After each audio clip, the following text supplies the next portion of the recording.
السلام علیکم۔ آج کی ویڈیو میں ہم بات کریں گے زینارل ٹیبلٹ کے بارے میں۔ یہ ہائی کیو فارماسیوٹیکلز کا برانڈ ہے۔ اس کا جینیرک فارمولا گلیمیپرائڈ ہے۔ بات کرتے ہیں اس دوا کی میکینزم آف ایکشن کے بارے میں۔ انسولین جسم میں موجود ایک ہارمون ہے جو شوگر کو خلیوں کے اندر پہنچا کر توانائی بناتا ہے۔ یہ دوا لبلبی سے انسولین خارج کرنے میں مدد دیتی ہے، جگر میں شوگر بننے کو کم کرتی ہے اور جسم کی خلیوں کو انسولین کے لیے زیادہ حساس بناتی ہے۔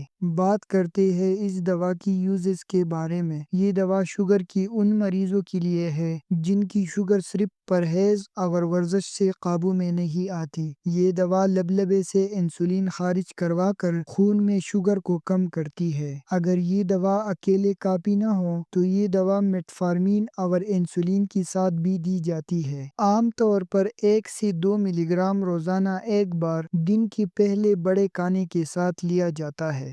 بات کرتے ہیں اس دوا کی سائیڈ ایفیکٹس کے بارے میں۔ عام سائیڈ ایفیکٹس میں شوگر کا بہت گرنا، وقتی دھندلی نظر یا فوکس میں مشکل، متلی، پیٹ میں بڑا پن یا ہلکا درد، کبھی کبھار جلد پر ہلکی خارش۔ یہ اثرات اکثر عارضی اور معمولی ہوتی ہے۔ کبھی کبھار ہونے والے اثرات میں خون کی خلیوں میں کمی، الرجی یا جلد پر دانے، جگر کے انزائم بڑھنا، الیکٹرولائٹس میں کمی۔ یہ اثرات کم ہوتے ہیں لیکن دھیان رکھنا ضروری ہے۔ کبھی کبھار خطرناک سائیڈ ایفیکٹس میں شوگر میں بہت کمی، خون کی شدید بیماریاں، جگر کی خرابی، الرجک ری ایکشن۔ یہ اثرات نایاب لیکن خطرناک ہے، اس لیے ان کے ظاہر ہونے پر فوراً ڈاکٹر سے رجوع کریں۔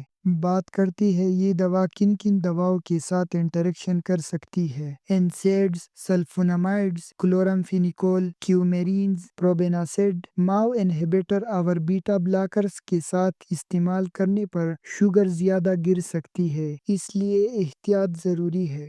تھائزائڈ، کارٹیکوسٹیرائڈز، پینوتائزین، تھائرائڈ پروڈکٹس، ایسٹروجنز، اورل کنٹراسیپٹیوز، پینوٹائن اور نیکوٹینک ایسڈ۔ یہ دوائیں گلیمیپرائڈ کے اثر کو کم کر سکتی ہے، اس لیے شوگر کنٹرول پر نظر رکھنی چاہیے۔ بیٹا بلاکرز، کلونیڈین، گوانیٹیڈین، ریزرپائن۔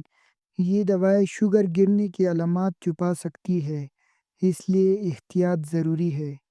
شکریہ۔